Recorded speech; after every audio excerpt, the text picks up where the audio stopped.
Hola a todos y bienvenidos a nuestra inmersión de hoy. Ah, bueno, más que inmersión yo diría que es un auténtico viaje al misterio. Un viaje al más allá, podríamos decir. Exacto, lo más allá.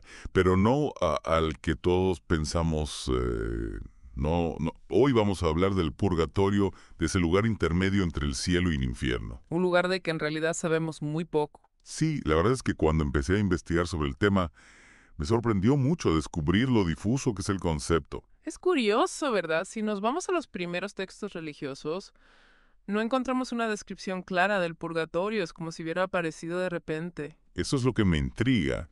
¿Cómo una idea que no está en los textos originales se vuelve tan importante para millones de personas? Para entenderlo tenemos que ir más allá de la religión y adentrarnos en la historia y en cómo se mezclan la fe, el poder y cómo no el dinero. El purgatorio y el dinero. Cuéntame más sobre eso. Imagínate la Edad Media, una época de gran fervor religioso, pero también de grandes desigualdades. Ahí es donde entran las indulgencias, ¿no? Exacto, las indulgencias eran una especie de descuento en el tiempo que las almas pasaban en el purgatorio. O sea que la gente pagaba a la iglesia para reducir el sufrimiento de sus seres queridos. Sí, era una especie de pago por salida rápida del purgatorio. Suena un poco extraño visto desde hoy, ¿no? Un poco sí, la verdad es que no era un sistema muy sutil que, digamos. Y le daba un poder enorme a la iglesia. Imagínate el miedo que debía sentir la gente ante la posibilidad de que sus seres queridos sufrieran eternamente. Ese miedo les impulsaba a donar, a pagar por misas, a financiar proyectos. Es que la idea de no poder hacer nada por los que ya no están, de que estén sufriendo por nuestros pecados, ¿Mm? genera mucha angustia, ¿verdad? Y la iglesia supo capitalizar ese miedo a la perfección. Se creó toda una economía alrededor de la idea del purgatorio. ¿Y en qué se traducía esa economía? Piensa en las grandes catedrales que todavía podemos admirar hoy en día, en la riqueza de la institución, en el poder que llegó a acumular. Todo eso se financió en parte gracias a la creencia en el purgatorio. O sea que la iglesia se lucraba con el miedo de la gente. Bueno, no es tan sencillo como eso, pero sí que hay una relación evidente entre el auge del purgatorio y el poder económico de la iglesia. Y la gente que no tenía dinero para pagar indulgencias, ¿qué pasaba con sus seres queridos? Esa es una pregunta que muchos se hacían en aquella época. Y ahí es donde entra en juego la culpa, la angustia de no poder hacer nada para aliviar el sufrimiento. Es un tema que, aunque hablemos de la Edad Media, sigue resonando hoy en día. Todavía existe esa idea de que no hicimos lo suficiente por alguien que se ha ido esa culpa que nos persigue. Totalmente, y aunque ya no se vendan indulgencias de forma tan explícita, algunas prácticas actuales recuerdan a este sistema. ¿A cómo, Alex? Piensa en las donaciones a la iglesia en nombre de un difunto, las misas que se pagan por su alma, la idea de que podemos ayudar a los que ya no están, aunque sea a través del dinero.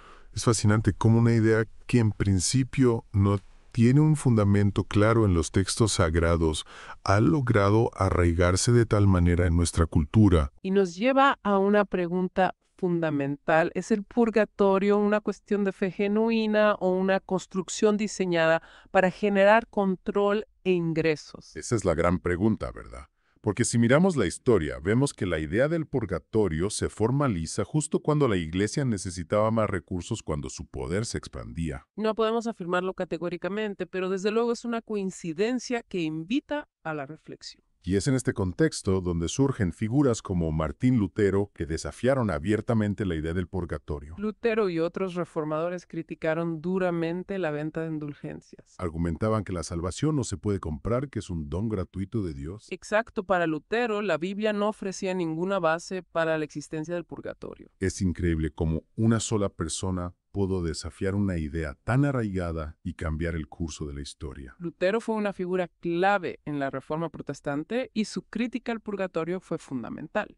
Pero si el purgatorio era tan cuestionable, ¿por qué ha perdurado hasta nuestros días? Esa es la pregunta al millón, ¿verdad?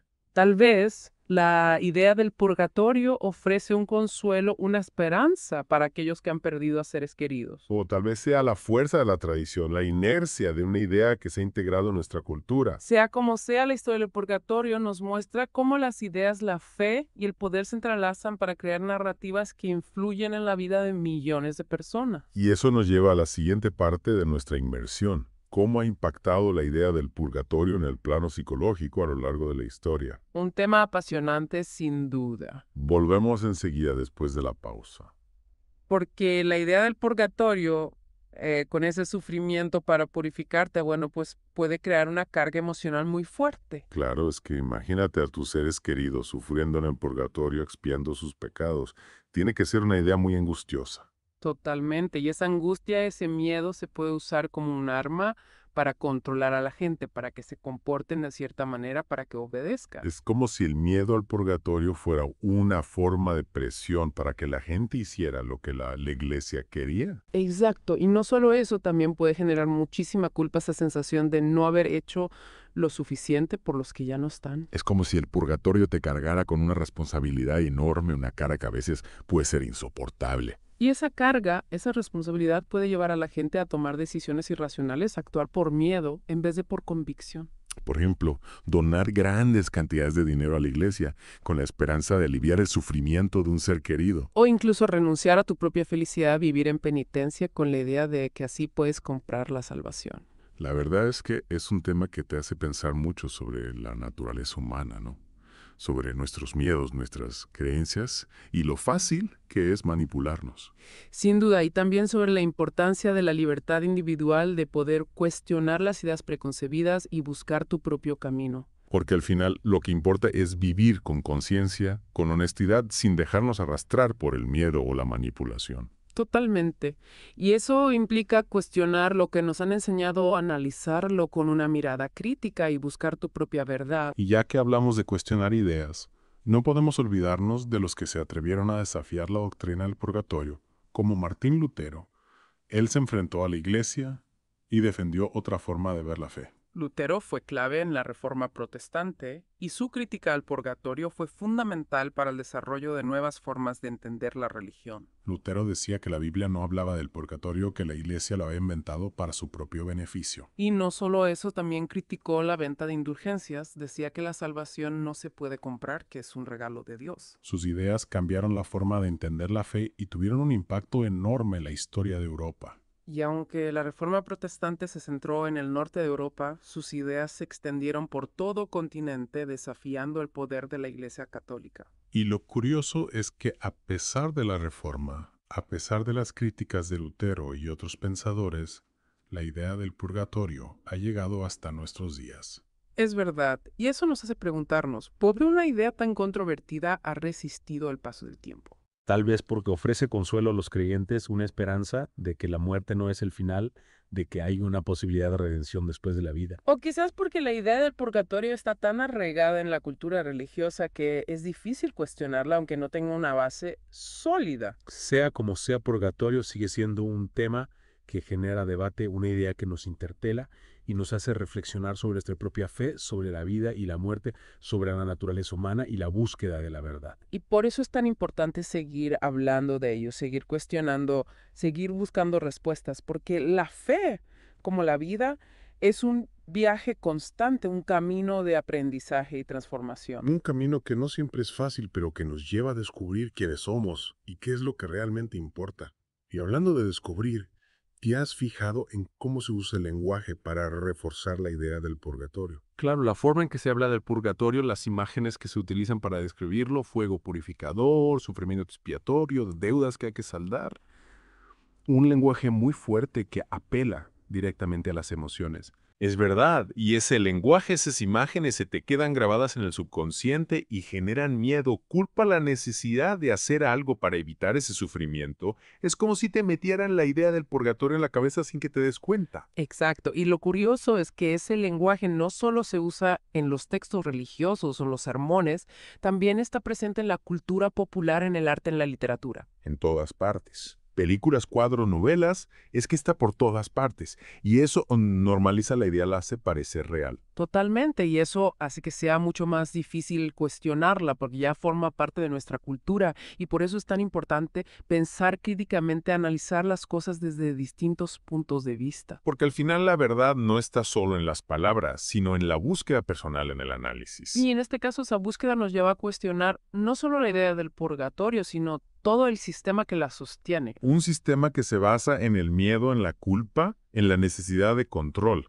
Un sistema que ha utilizado la religión como herramienta para sus propios fines. Sin duda. Y tenemos que ser conscientes de esto porque solo así podemos liberarnos de esas cadenas y construir una fe más auténtica, más personal, más libre. Una fe que no se basa en el castigo, sino en el amor, en la compasión, en la búsqueda de la verdad. Y en la libertad de cuestionar, de dudar, de buscar tu propio camino. Al final lo que de verdad importa es vivir con conciencia, con honestidad, sin dejarnos arrastrar por el miedo o la manipulación. Y eso significa cuestionar lo que nos han enseñado, analizarlo críticamente y buscar tu propia verdad. En este caso, esa búsqueda nos lleva a cuestionar la idea del purgatorio, a analizar su historia, su impacto y sobre todo su significado para cada uno de nosotros. Porque si resulta que el purgatorio es una invención humana, una herramienta de control, una forma de manipularnos, ¿qué nos queda? Pues nos queda la libertad de construir nuestra propia fe, de buscar nuestro propio camino